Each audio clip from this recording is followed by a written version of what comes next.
Nesse momento eu vi minha mãe saindo de uma situação que eu coloquei ela, que foi uma situação confortável. Ela nunca teve uma situação confortável na vida. E na época da pandemia eu tomei uma decisão, que eu ia aprender a ser diferente da minha família.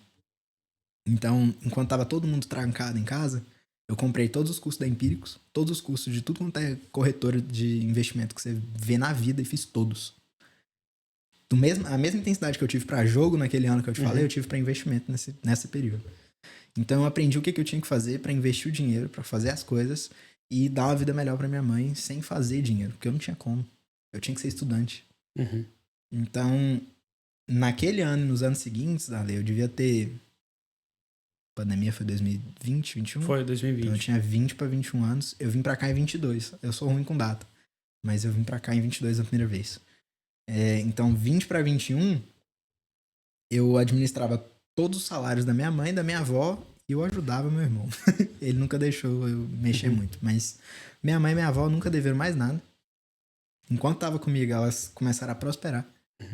Minha avó teve um problema que na primeira semana de pandemia ela caiu, bateu a cabeça e quebrou o fêmur. Minha avó com 70 e pouquinhos anos na época. E o fêmur é uma maravilha pra Cara, cicatrizar, pra recuperar. A andar foi um inferno. E assim, minha avó precisou comprar uma cama hospitalar de 20 e poucos mil. Comprou, pagou, não sofreu, não deixou de comprar um remédio, não deixou de ter carne, Mas não o deixou SUS de ter não deu nada. a cama, não? Isso é engraçado, né?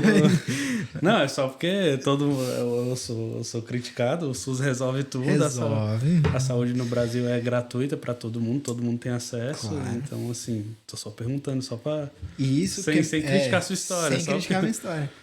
Mas assim, minha avó era uma pessoa privilegiada, ela tinha 4 salários.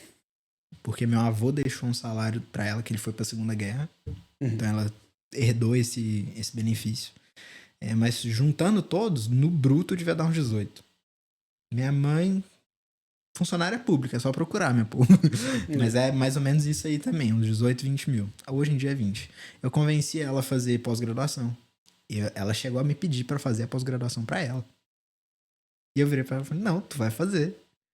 Pelo menos a pós-graduação você vai fazer. Ela finalizou a pós-graduação, então eu coloquei elas numa situação muito confortável. Minha mãe tava morando na casa da minha avó por 5 anos. Eu mudei 36 vezes porque eu era milionário, gente. Eu mudei porque eu era pobre. Minha mãe não conseguia pagar um aluguel, juntava 6 meses de dívida e mudava. Tinha uma instabilidade. Minha mãe foi diagnosticada com bipolaridade. Então, assim, era um pau atrás do outro. Não querendo contar minha triste história, porque todo mundo tem uma. Mas era um pau atrás do outro e chegou um momento que eu falei, chega. E aí eu coloquei ela numa situação confortável, com um carro zero na garagem, alugando um AP. Porque, assim... Funcionária pública, 60 anos, eu não vou fazer reserva de emergência, velho. Eu vou melhorar a vida dela e deixar ela recebendo o salário dela todo mês. Não precisa de uma reserva de emergência. Quem precisa é a gente. Que não, né, não sabe o que vai ganhar no mês que vem.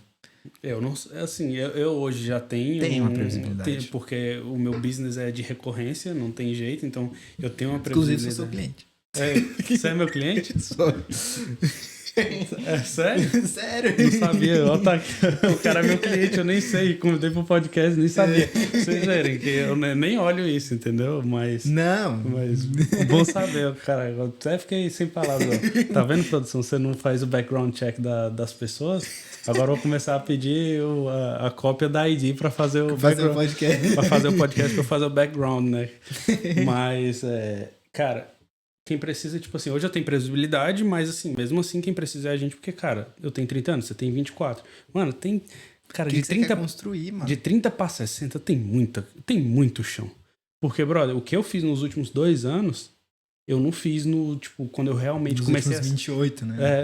Quando eu comecei a ser homem. Porque, assim. Tá de homem pra homem aqui, a gente tá conversando. Tem um momento na vida que você se torna homem. Mas tem pessoas do sexo masculino que morrem crianças. Tem. Então, esse momento, ele vem em diferentes momentos da vida de cada um. O momento mesmo que eu me tornei homem foi o momento que eu casei com a Priscila.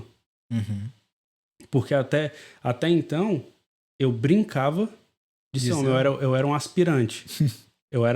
Eu tentava ter responsabilidade, porque a responsabilidade veio, porque a Priscila sempre foi muito mais responsável, ela é mais velha que eu. Então, eu fui forçado a me tornar homem, e mesmo já minha mãe tentado me matar várias vezes, eu tendo que sair de casa com 16 anos, isso não foi suficiente. Não foi suficiente. De tanto que a nossa maturidade, assim, cara, é do homem mesmo. Não, casar ser faz moleque. muito diferente. Então, no momento que você casa com a pessoa certa, né? E eu tava numa roda, eu fui num aniversário, e aí o cara tava falando alguma coisa que mulher dá muito trabalho, muita dor de cabeça e tal, e eu calado, e ele repetindo, ele continuou nesse assunto. Eu falei, eu acho que você casou com a pessoa errada, porque no meu casamento não tem isso.